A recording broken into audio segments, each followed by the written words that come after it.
하나님 말씀 히브리서 1장 1절로 3절 보겠습니다.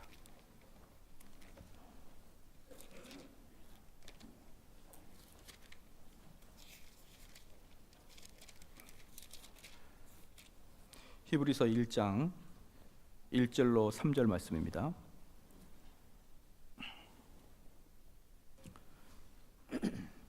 히브리서 1장 1절로 3절 말씀 봉독해 올리겠습니다. 옛적에 선지자들로 여러 부분과 여러 모양으로 우리 조상들에게 말씀하신 하나님이 이 모든 날 마지막에 아들로 우리에게 말씀하셨으니 이 아들들을 만유의 후사로 세우시고 또 저로 말미암아 모든 세계를 지으셨느니라. 이는 하나님의 영광의 광채시요 그 본체의 형상이시라. 그의 능력의 말씀으로 만물을 붙드시며 죄를 정결케 하는 일을 하시고 높은 곳에 계신 위엄의 우편에 앉으셨느니라. 아멘. 오늘은 이제 히브리서를 시작하는 시간을 갖겠습니다. 앞으로 이제 히브리서가 2년은 충분히 넘을 거고 3년 안쪽에까지 달려갈 것 같습니다. 오늘 그래서 히브리서를 시작하기 전에 히브리서의 개요를 잠깐 살펴보고 히브리서를 시작하겠습니다. 히브리서는 수신자가 누구냐가 상당히 중요합니다. 수신자가 누구냐 그러면 예수님을 직접 보지 못한 2세대 유대인들 중에 기독교로 개종한 자들이 수신자예요. 다시 말하겠습니다. 2세대인데 예수님을 직접 보지 못한, 그래서 유대인들 중에 기독교로 개종한 자들이 수신자입니다. 그러면 그들이 지금 어떤 상태에 있었냐 그러면 유대인들로 하여금 심한 핍박을 받아서 과연 내가 믿는 기독교가 정말 목숨을 걸 만한 그런 것인가 라는 그런 딜레마에 빠진 그런 수신자들이었죠. 계속적으로 핍박은 오고 있고 유대교는 성전도 있고 전통도 있고 자기들의 존경했던 모세와 엘리야와 같은 선지자들이 즐비해 있는데 이 기독교는 예수님이라는 분은 계시는데 그 분은 우리가 보질 못했고, 그리고 그 베드로나 요한 같은 사람들이 과연 이스라엘 대대로 믿어왔던 그 아브라함과 모세, 그들과 비교가 될 만한 사람이냐 이 말이에요.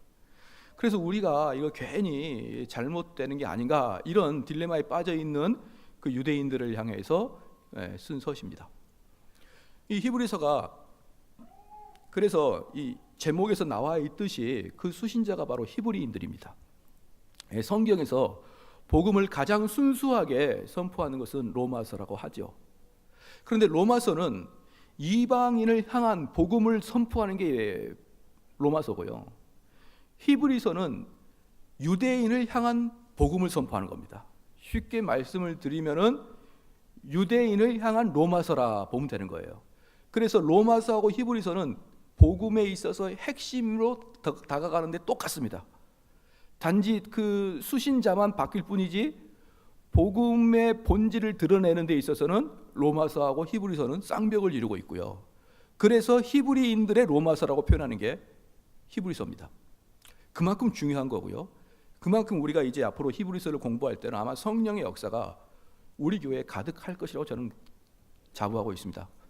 왜냐 그럼 복음이 선포되는 곳에서는 당연히 성령의 역사가 일어나기 때문에 그러는 것입니다. 그래서 복음의 본질을 들어가는 것이 바로 히브리서입니다.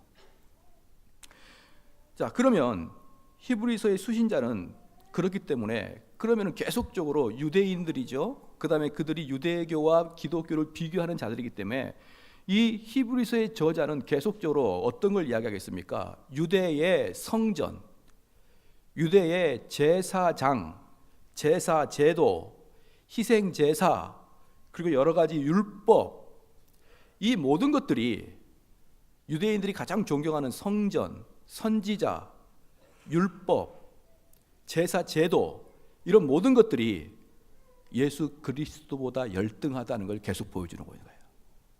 이 모든 것들이 결국 예수 그리스도가 오심의 예표이고 본체의 그림자일 뿐이지, 이게 예수 그리스도의 빛과 비교해보면 아무것도 아니라는 것을 끊임없이 보여주고 있는 게 히브리서입니다. 그래서 히브리서는 다른 어떤 서신에 비해서 구약을 많이 언급할 수밖에 없는 상황이 되겠죠. 그래서 히브리서는 로마서 같은 경우는 정확하게 말하면 교리서라고 보면 됩니다. 교리서라고 보면 돼. 히브리서는 교리서라고 보기보다는 설교서입니다. 설교서. 그래서 히브리서를 보면은 어떻게 구약을 신약에 있는 사람들이 구약을 인용할 것인가를 보여주는 아주 스탠다드한 설교집이에요. 그러면 히브리서 저자가 누굽니까? 이제 여기서 또 중요하죠. 청교도와 개혁주의자들은 오랫동안 히브리서의 저자를 바울로 보고 있습니다. 그냥 바울로 보고 있는 게 아니라 이분들이 계속 히브리서를 연구해 보니까 바울의 문체와 바울만이 할 수 있는 여러 가지 글들이 히브리서에서 나타나기 때문에 그 바울 서신이라고 표현을 하고 있죠. 그런데 한 가지 문제는 뭐냐면 바울 서신들은 보통 바울 서신 시작할 때 그리스도의 종, 나 사도된 바울 이렇게 자기의 이름을 쓰는데 히브리서에서는 그 이름이 전혀 나타나지 않습니다. 그래서 이 성경이 히브리서가 바울이 썼는지는 모르겠다 이 말입니다. 정확하게는 바울이 썼는지는 모르겠는데 그 문체들을 연구해 보면 바울이 아니면 쓰지 않았을 것을 썼기 때문에 이걸 바울 서신이라고 청교도들은 오랫동안 이야기했고요. 그래서 존 오웬이나 그 다음에 조나단 에드워드는 히브리서를 절 때 저자 사도 바울은 이렇게 그냥 축 써버립니다. 저자 사도 바울은 이렇게 써요. 그 근거가 뭐냐면 히브리서 13장을 한번 펴보십시다. 아무렇게나 그냥 바울이겠다 이렇게 생각하는 게 아니라 히브리서 13장 보면은요 꼭 바울이 쓴 것처럼 씁니다. 22절 13장 22절 형제들아 내가 너희를 권하노니 권면의 말을 용납하라. 내가 간단히 너희에게 썼느니라. 이것은 매우 바울과 같은 필체죠. 그 다음에 이제 23절이 아주 결정적인 근거인데요. 우리 형제 디모데가 노인 것을 너희가 알라. 그가 속히 오면 내가 저와 함께 가서 너희를 보리라. 한마디로 내 형제 디모데를 보내겠다는 것이죠.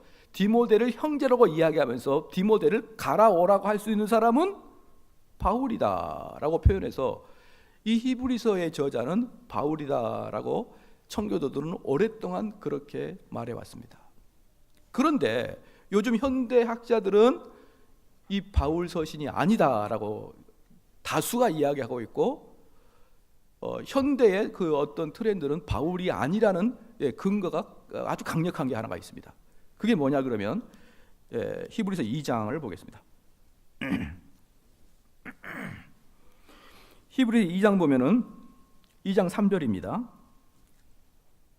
우리가 이같이 큰 구원을 등한히 여기면 어찌 피하리요? 이 구원은 처음에 주로 말씀하신 바요 들은 자들이 우리에게 확증하는 바니. 이 근거가 이건 바울이 쓰지 않았다는 결정적인 증거가 되기 시작합니다. 왜 그러느냐? 바울은 항상 자기가 복음을 들을 때 베드로나 다른 사도들에게 직접 간접적으로 들었지 않다는 것을 그렇게 강조했었습니다. 바울은 항상 자기는 예수님께 직접 들었다는 것을 계속 강조했죠. 그런데 여기서 보니까 갑자기 맨 마지막 부분에 뭡니까? 처음에 주로 말씀하신 바요 먼저 들은 자들이 그 다음에 우리에게 확증한 바다라는 걸 보니까 이건 바울이 아니다 라고 이야기하는 것이죠. 그래서 지금은 거의 대부분 바울이 아닌 거라고 결정되어 있는 상태입니다. 바울 같은데 바울이 아니다.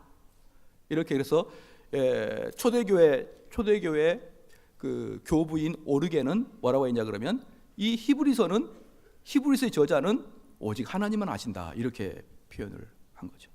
그래서 결국은 누군지는 모릅니다. 그러면 히브리 저자가 누구냐? 거의 바울과 같은데 바울이 아닌 게 누굴까요? 그렇습니다. 바울 계열의 사람인 것은 거의 확실합니다. 바울 계열의 사람. 그럼 바울 계열의 사람이 누구냐? 누가, 바나바, 아볼로, 브리스길라와 아굴라 이러한 사람들이 바울 계열의 바울 제자들이에요.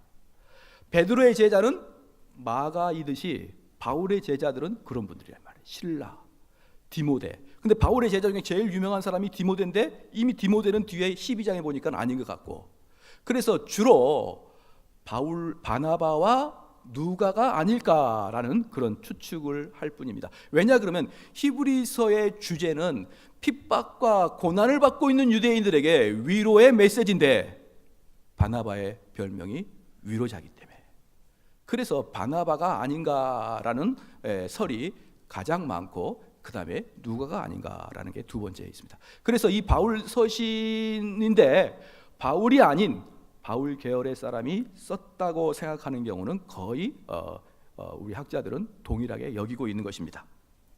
그래서 이제 우리가 봤습니다. 수신자는 누구입니까? 유대인들 중에 개종한 2세대 젊은 사람들이고, 발신자는 누굴까요? 바울과 같은 바울의 계열에 있는 사람이고, 그리고 이 서신의 주 서체는 논증적인 거나 또는 교리적인 것보다는 설교집이라고 표현할 수 있을 것이고, 이 히브리서를 제대로 공부하게 되면은 우리 목사님들이 성경을 어떻게 인용해서 설교할 수 있는 것인가를 그대로 보여주는 모범입니다.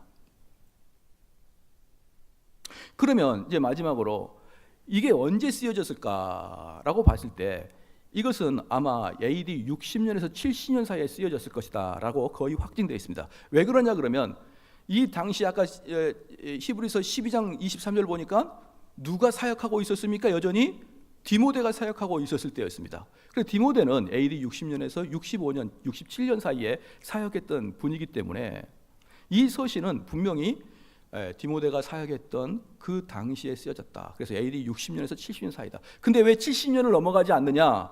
70년을 넘어가지 않은 결정적인 증거가 뭐냐 그러면 지금 여기서 히브리서에서 히브리 저자가 수신자한테 말한 게 뭐냐면 너희들이 지금까지 믿어왔던 유대교는 끝났다라는 것을 이야기하는 거예요. 지금까지 너희들이 믿어왔던 유대교는 끝났고 유대교는 이제 없어졌고 기독교로 완전히 세상이 바뀌었다. 유대교 우리 믿음의 조상들 모세와 아브라함들이 그들이 찬란한 빛을 비치고 있었지만 그 빛은 참된 태양의 빛인 예수 그리스도가 오면 빛이 사라지고 만다. 그래서 유대교는 끝났고 이제 새로운 시대 예수 그리스도의 시대가 도래했다라는 것을 보여주는 게 히브리서입니다. 그러면 AD 70년에 무슨 사건이 발생했습니까? 유대인들의 성지인 예루살렘이 멸망하는 사건이 AD 70년에 발생합니다.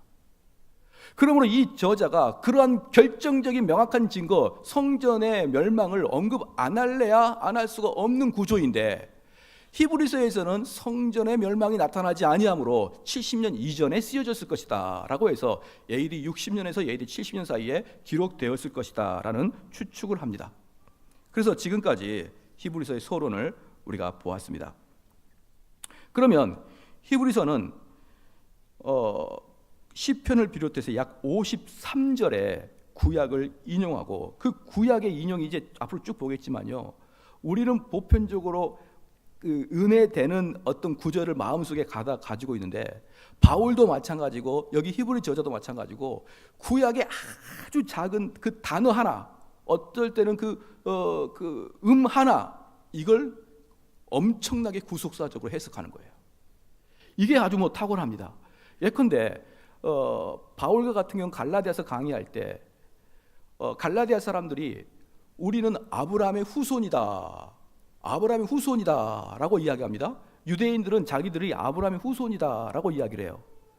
바울이 뭐라고 그러냐면 그게 그 유대인들이 창세기를 그것은 너희들을 아브라함의 후손이라고 하지 않고 단수인 예수 그리스도를 말한다 이렇게 표현합니다. 여러분 성경을 읽을 때 단순지 복순지 시제가 과거인지 현재인지 진행형인지 구별하지 않지 않습니까? 그런데 성경의 저자들은요 구약과 신약을 왔다 갔다 할 때는 구약에서 그 시제 하나 복수 단수 하나 가지고 완벽하게 무찔러 버립니다. 이거 단수 아니냐? 그럴 때 우리는 어느 누가 아브라함의 자손들이니 아브라함의 자손이니 그걸 밑줄 긋고 은혜를 받는단 말입니까? 우리는 내 시작은 미약하나 내 나중은 창대하리나 봐 이런 것들의 은혜는 받지만 실질적으로 단어 하나하나에 그 묘한 분석 가지고 우리는 성경을 보지 않지 않습니까? 그런데 히브리서도 보면요 그런 단어 하나하나에 가지고 진리를 선포하는데 정말 탁월합니다. 정말 탁월해. 그래서 히브리서만 제대로 공부하면 설교하기 다 나오는 것입니다. 이게. 그러면 이제 여기서 우리가 좀 볼 것은 뭐냐 그러면 계속적으로 구언약, 구약은 끝났다. 이것을 계속적으로 강조하면서 이제 새로운 시대가 오고 새 포도주를 담을 새 부대가 필요하다는 것이 히브리서의 주제인데,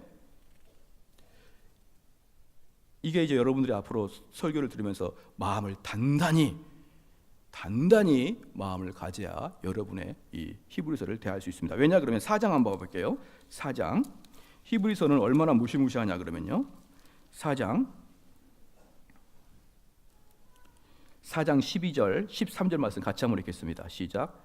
하나님의 말씀은 살아있고 운동력이 있어 좌우의 날선 어떤 검보다도 예리하여 혼과 영과 및 관절과 골수를 찔러 쪼개기까지 하며 또 마음의 생각과 뜻을 감찰하시나니 지으신 것이 하나라도 그 앞에 나타나지 않음이 없고 오직 만물이 우리를 상관하시는 자의 눈앞에 벌거벗은 것 같이 드러내느니라.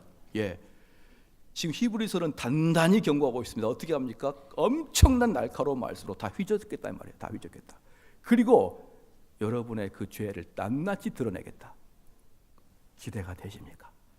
그래서 히브리서를 들으면요, 어떠한 서신보다도 충격이 우리에게 어마어마하게 가는 것입니다. 그러면 이제 1절부터 하나씩 보겠습니다. 옛적에 선지자들로 여러 부분과 여러 모양으로 우리 조상들에게 말씀하신 하나님이, 여기서 중요한 게 뭐냐면 옛적입니다. 이 옛적은 구약을 이야기합니다.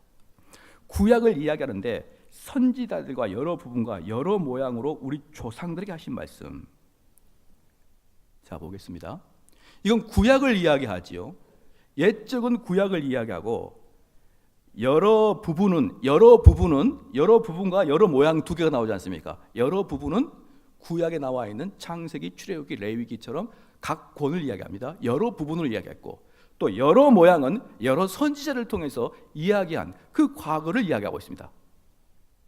그런데 우리가 성경을 볼 때 참 조심히 봐야 될 게 뭐냐 그러면요, 성경은 저자가 한 명입니다. 성령님이라는 저자가 한 분이 성경의 저자입니다. 그리고 그것을 대신 쓰신 분들이 여러 선지자들이었죠. 그래서 이 성경은 중구난방으로 쓰여진 게 아니라 한 명의 저자에 의해서 처음과 끝이 아주 악구를 맞춰서 쓰게 있는 게 바로 성경입니다. 그래서 그때 영감받은 자가 쓴 게 아니라 성령께서 철저히 계획하여서 쭉 썼는데 아무 목적 없이 그냥 막 휘갈겨 쓰는 게 아니라 창세기부터 말라기까지 어떤 흐름과 맥을 통해서 어떤 목표 의식을 가지고 쓰게 되어 있다 이 말입니다. 여러분들이 책을 써보면 알지만 책은 그때 떠오른 좋은 말을 계속 나열한 게 아니라 기본적으로 저자 마음속에 무엇을 이야기하겠다는 그 기본적인 뼈대가 딱 들어 있습니다. 서론과 결론을 가지고 저자가 그것들을 증명해내기 위해서 여러 가지 책을 참고해서 쓰는 게 저술입니다.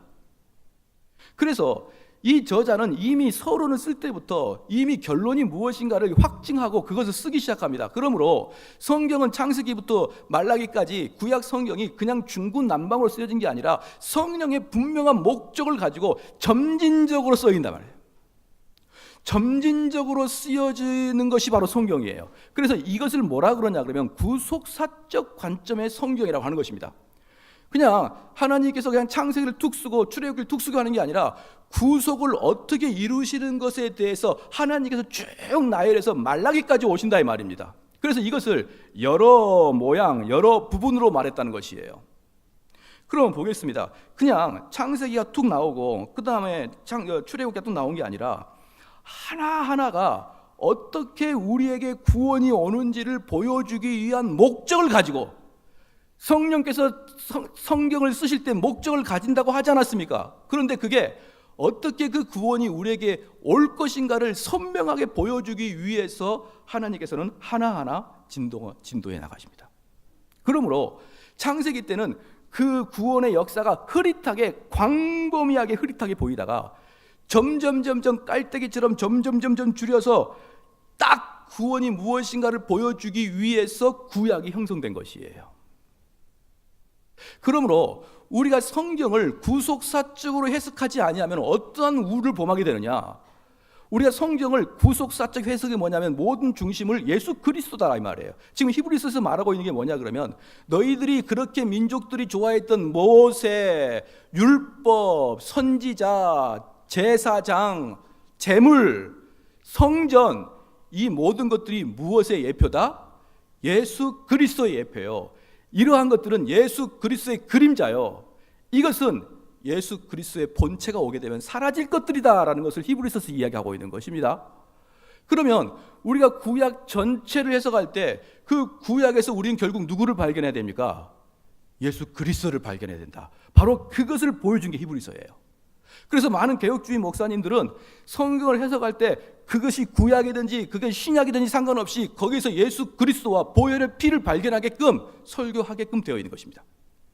만약에 이 훈련이 안 된다면 어떠한 놀라운 일이 발생하느냐? 이 구속사적 관점, 그래서 모든 부분에서 예수 그리스도의 보혈의 피를 발견할 수 없으면 어떤 문제가 발생하느냐? 구약을 구약대로 해석하게 되면은 아무리 목사가 설교를 잘해도 유대 랍비보다 못합니다. 유대 랍비는 역사와 문학과 언어에 있어서 목사랑 비교할 수 없을 만큼 탁월합니다. 그래서 그들이 구약을 구약대로 해석하면은 그 사람은 곧 랍비가 되는데 어떤 랍비가 되느냐? C급 랍비가 되는 거예요. A급 랍비는 미국이나 팔레스타인에 가 있고 C급 랍비들은 각 주일마다 교단에 서서 C급 랍비처럼 어리숙한 랍비 흉내를 내고 마는 것이에요. 그러면 그 랍비처럼 구약을 구약으로 해석한 자는 결국 어떻게 됩니까? 예수 그리스도를 죽이는 유대인들이 되는 겁니다. 사랑하는 성도 여러분, 구약을 구약대로 해석했을 때 범하는 오류입니다. 그러므로 철저한 훈련을 받지 아니한 사람들이 설교한다는 건 참으로 위험한 일이고요. 많은 사람들이 듣기에 한 신앙생활 한 10년, 20년 하다 보면 나도 한번 설교를 해볼 만 하겠다 이런 생각을 하는 사람들은 설교가 뭔지를 몰라서 그래요. 아마 한 10년, 20년 교회 다니다가 그럼 나도 설교 한번 해보고 싶다라고 하는 사람들은 성경 한 구절 읽고 착하게 사세요 그런 얘기 하겠죠. 저도 우리 아내를 미워했는데 지금은 착해져서 사랑합니다. 착하게 사세요. 옆 사람한테 아내 사랑합시다. 인사합시다. 이렇게 할 수 있을 거라고 생각하는데 그건 설교가 아니에요. 말장난에 불과하지. 설교는 어느 부분을 찔러대도 예수 그리스도를 나타나게 하는 게 바로 설교의 능력입니다. 할렐루야. 그럼 물론 성경 각본을 통해서 그 안에 있는 그 어떤 사람들을 통해서 우리가 받을 교훈들이 엄청나게 많습니다. 창세기에서도 엄청나게 그 사람의 본을 보고 받아야 될 것들이 엄청나게 많고 잠언의 지혜서를 보면서 엄청나게 교훈을 받아야 될 게 너무너무 많고 태평양만큼이나 그 저자들 통해서 은혜 받고 교훈 받고 따라 살아야 될 것이 엄청 많아요. 그런데 그것은 성경의 두 번째 목적입니다. 성경의 두 번째 목적이에요. 성경의 첫 번째 목적은 그 사람을 통해서 교훈 받고 그 사람을 통해 배워라가 아닙니다. 그건 두 번째 목적이고 그것은 구약을 구약으로 해석한 겁니다. 그럼 구약을 구속사로 해석한 걸 제가 한번 간단하게 예를 들어보겠습니다. 요셉이 그 어려움과 고난 속에서도 끝내 하나님을 배반하지 아니하고 하나님께 머리 숙이고 죄를 짓지 않았더니 구덩이에 빠져있던 그 요셉이 결국은 애굽의 총리가 되고 말았습니다. 그러니 우리들도 어떠한 고난과 어려움 속에서도 주님 배신하지 말고 죄 짓지 말고 끝까지 믿음 지켜나가면 요셉처럼 우리도 그렇게 하면 그렇게 해석 안 하겠습니까? 그렇죠. 그래서 이렇게 해석되면은 이게 이제 사람 중심의 문제로 바뀝니다. 물론 요셉이나 야곱이나 아브라함을 통해서 우리가 배워야 되고 그들의 믿음을 실천해 나가서 우리가 배워서 그들을 따라가는 건 맞아요. 그런데 그것은 성경의 두 번째 목적이라 말입니다. 그럼 첫 번째 목적이 뭡니까? 뭘까요? 하나님께서 아브라함을 부르십니다. 그게 창세기에 나오죠. 아브라함을 부르시고 아브라함을 자기 본토 친척집에서 빼내서 새로운 땅으로 가라고 했습니다. 그게 바로 이스라엘의 태동입니다. 그래서 그들이 간 곳이 바로 가나안 땅이었고 거기서 태동을 했습니다. 그런데 우리 하나님께서는 그 이스라엘 백성을 큰 민족으로 만들어야겠는데 이제 몇 명 되지도 아니한 사람이 금방 가나안의 많은 우상과 많은 타락한 이 사람들이 이스라엘 사람들을 다 타락시킬까 봐 우리 하나님께서는 얘네들을 하나의 큰 민족으로 만들어야겠다라고 계획하신 것입니다. 즉 그래서 아무에게도 핍박받지 않고 아무에게도 공격받지 않는 얘네들이 체력이 완성될 때까지는 아무도 건들 수 없는 애굽으로 보내야겠다. 애굽 안에 인큐베이터 안에서 한 민족을 만들겠다. 하나님이 작정하신 겁니다. 그럴 때 야곱의 가족들이 다 가는데 가봐야 70명밖에 안 됩니다. 그럴 때 하나님께서는 먼저 요셉을 보내신 겁니다. 아시겠죠? 요셉이 애굽에 간 이유는 그가 믿음을 잘 지켰기 때문에 총리로 주님이 쓰셨다라는 관점보다는 그가 애굽에 간 이유는 이스라엘 백성들을 그곳에 데려가기 위해서 하나님이 먼저 요셉을 거기다 심어뒀다라고 해석하는 게 구속사적 해석인 거예요. 그러면 첫 번째 해석은 어떤 느낌이 드냐 그러면 나도 요셉처럼 어떻게 살아야겠다 그런 윤리적 도덕적인 다짐이 생기는 반면에 두 번째 구속사적 해석은 우와 우리 하나님의 지혜는 무궁무진하구나. 어떤 사람도 생각할 수 없을 만큼 우리 하나님은 지혜가 탁월하셔서 그 앞을 미리 내다보시고 미리 몇백 년 후의 일을 미리 내다보시고 요셉을 거기다 세우셨구나. 야, 하나님이 주권적으로 이 세상을 다스리구나. 그러면 어떻게 되겠습니까? 내가 지금 어려움과 고난에 처해 있는데 이 어려움과 고난에 처해 있는 이유는 나는 모르겠지만 하나님이 선하게 나를 쓰실 것을 내가 믿는 거예요. 할렐루야. 요셉을 통해서 참고 견디자라고 배우는 것은 두 번째 문제고, 첫 번째는 뭐냐 그러면 요셉을 통해 역사하시는 하나님의 위대하심을 발견하는 게 성경의 구속사적 해석입니다. 그게 탁월하고 본을 보여주는 게 히브리서입니다. 그랬어요. 구약 설교는 정말 탁월한 자만 설교를 하는 게 좋아요. 내가 구약을 통해서 구속사회적 관점을 잘 발견하지 못하게 된다면 신약만 열심히 해도 됩니다. 제가 존경하는 존 메가더 목사라는 분이 계셔요. 미국에서 언젠가 제가 말씀을 드린 적이 있는데 한 5대째 목사님 자손인데 개혁교회 목사 중에 제일 큰 부흥을 한 교회가 존 메가더 목사님인데 말이에요. 그분은 하루에 17시간을 서재에서 공부합니다. 그 삶 자체가 고3이에요 항상. 그래서 그분의 설교는 너무너무 깊고 탁월합니다. 근데 그분은 지금까지 단 한 번도 구약을 설교하지 못했어요. 신약만 그래도 은퇴할 때까지 못합니다. 사랑하는 성도 여러분, 이게 바로 히브리서가 우리에게 전해주는 내용입니다. 구약을 어떻게 사용해서 그 구약을 어떻게 예수 그리스도를 드러내는 것을 내가 보여주겠다라고 하는 게 히브리서입니다. 그래서 히브리서를 보면요, 구약의 모든 게 쫙 들어와 있습니다. 또 하나, 이제 구속사적 관점을 좀 더 보면 이렇습니다. 처음에 하나님께서 온 인류를 창조하신 다음에 그 온 인류 중에 아브라함을 딱 선택하셨죠. 아브라함을 선택하셨는데 아브라함 중에 그 아브라함의 아들 중에 이삭과 이스마엘 중에 이스마엘은 버리고 이삭을 다시 선택하시죠. 또 이삭의 아들 중에 야곱과 예서 중에 예서는 버리고 야곱을 선택하시죠. 자, 이걸 가만히 보면은 깔때기와 같다고 생각하지 않으십니까? 점점점 줄어들지요. 그 다음에 야곱은 12명의 아들이 있는데 그 중에 누구를 선택합니까? 시작. 유다를 선택합니다. 요셉을 선택하는 게 아니라 유다를 선택합니다. 요셉은 어떤 용도로 사용하고 있습니까?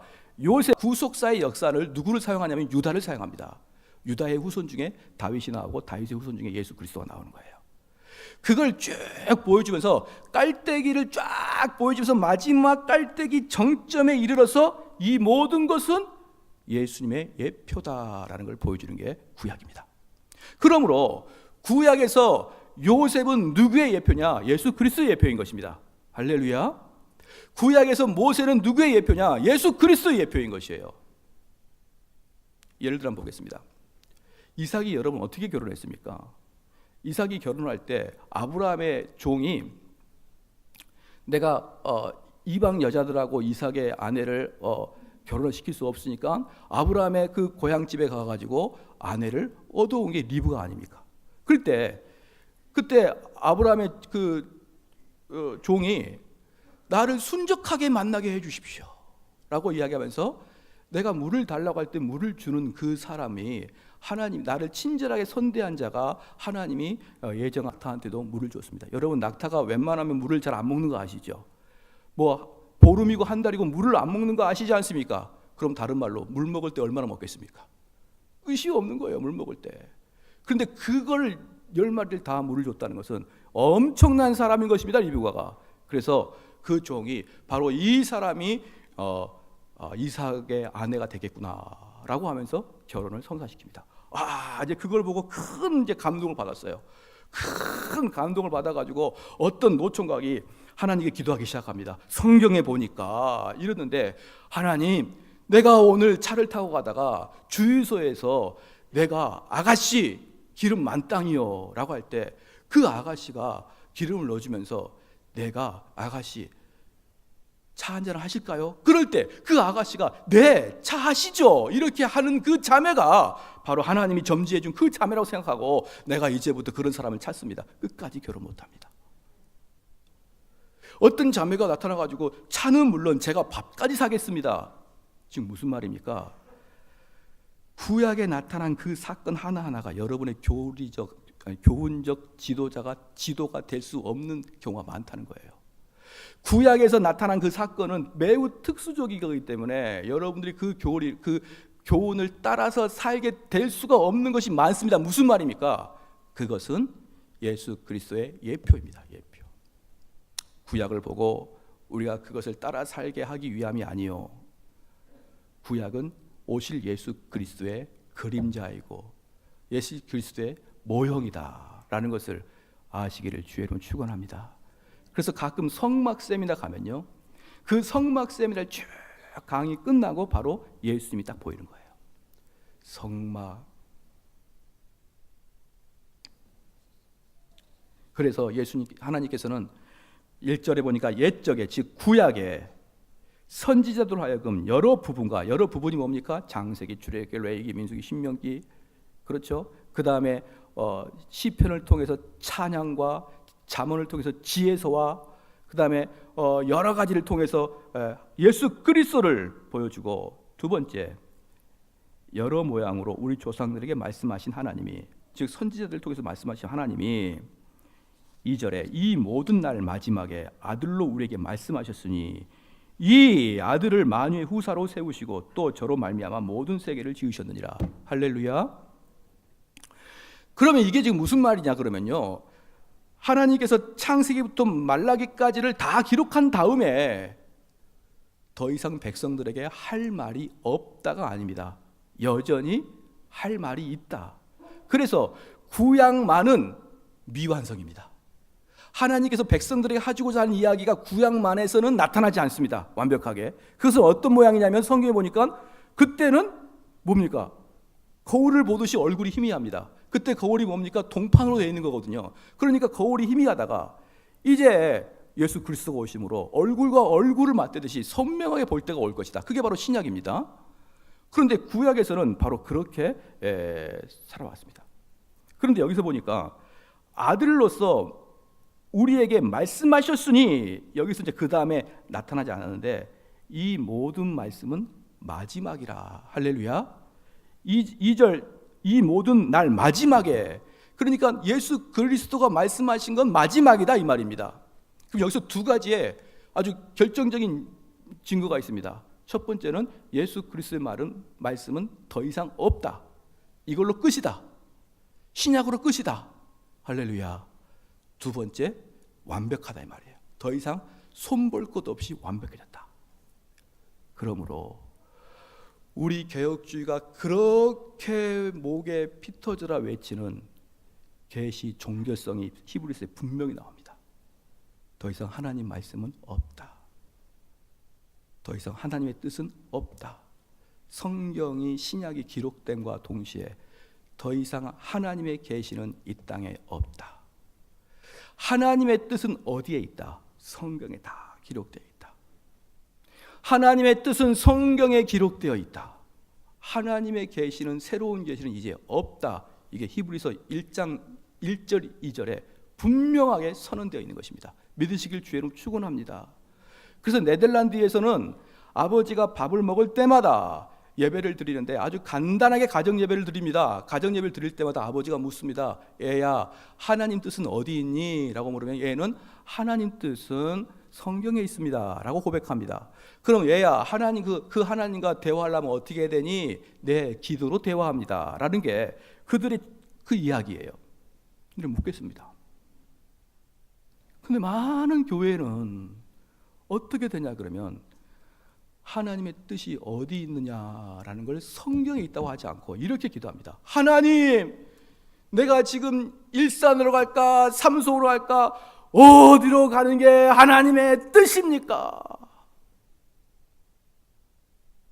전혀 개혁주의지 않는, 전혀 개신교적이지 아니하는 신비주의요 몽환적인 사고로 들어가기 시작합니다. 하나님의 뜻은 성경에 있고 더 이상 하나님의 계시는 여러분에게 내리지 아니하는데 우리는 지금도 하나님의 뜻을 어떻게 찾고 있습니까? 성경에서 찾지 아니하고 어디 기도원 올라가 가지고 삼박과 머릿속에 딱 떠오르는 것은 다 여러분의 욕망입니다. 하나님의 뜻은 성경 안에 있는 것이고 성경을 여러분이 불철주야 열심히 공부하는 자는 이 땅을 하나님의 뜻대로 살아가는 법을 알게 되게 됐습니다. 할렐루야. 이걸 우리 성도가 고백해야 됩니다. 이게 아니 되면 그 다음부터 어떻게 되느냐? 기도하면 하나님이 즉각 응답해 주기 시작하면 이걸 보편적으로 직통계시라 그러는데요. 직통계시를 받으면 솔직하게 이야기해 물어봐 버린다니까.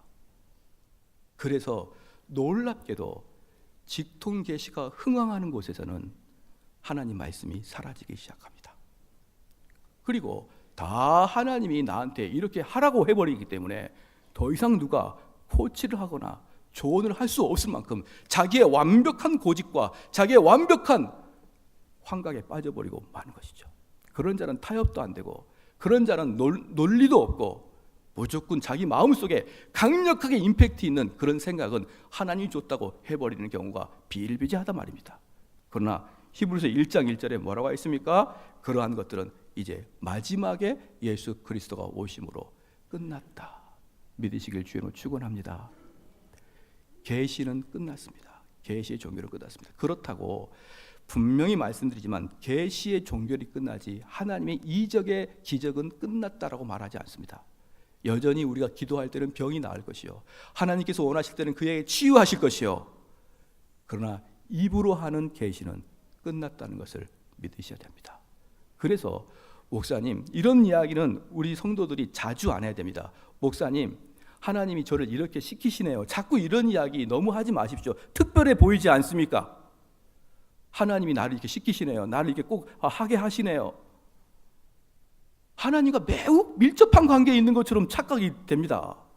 그렇게 하지 마시고 계속 하나님 말씀을 공부하면은 여러분 이 땅을 지혜롭게 살아가고 이 땅에 범죄하지 아니하게 살아가고 이 땅에 하나님의 뜻에 살아가도록 하나님이 다 이끄시는 것을 믿으시길 주님으로 축원합니다.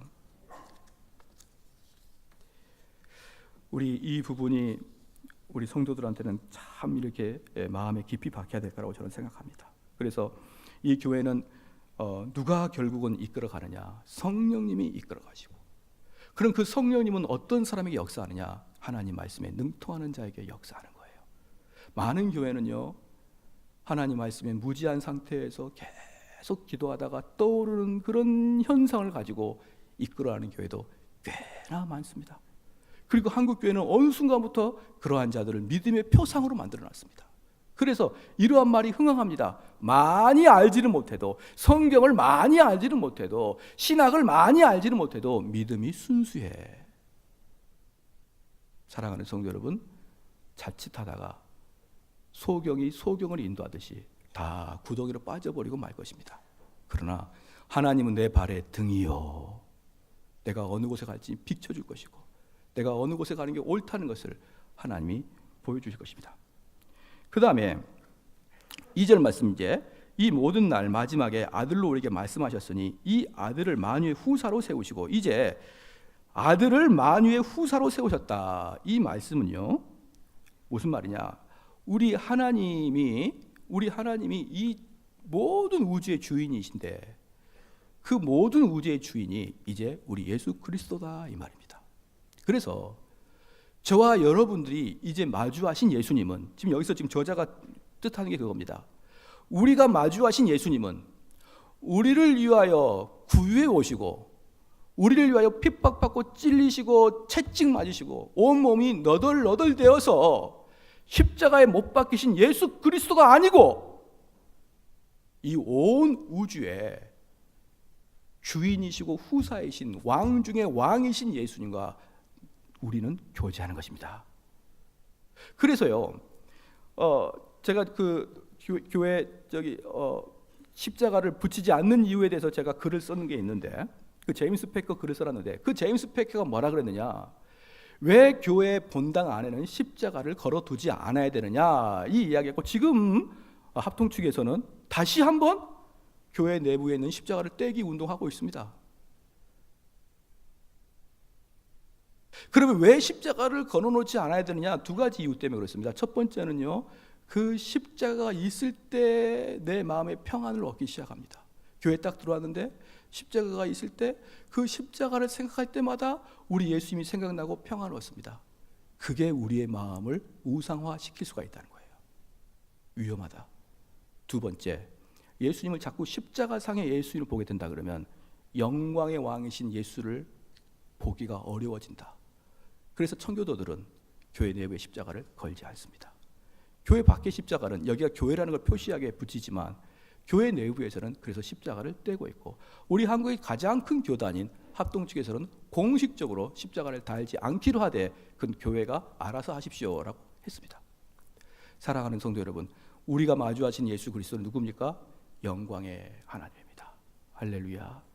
더 이상 슬프고 더 이상 고통스럽고 더 이상 낮아지고 그런 예수 그리스도가 아니라, 이제 보면 2절 보면은요, 만유의 후사로서 세우시고 또 저로 말미암아 모든 세계를 지으셨느니라.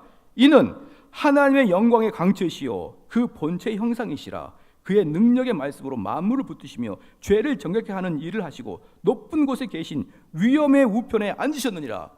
우리가 이제 마주하신 그 예수님은 그 광채가 얼마나 광채가 크든지 눈이 부셔서 보지도 못할 만큼 광채가 있으시고, 하나님의 우편에 앉아서 그 위엄의 자리에서 우리를 다스리는 그 예수님을 이제 너희는 만나게 될 것이다. 할렐루야.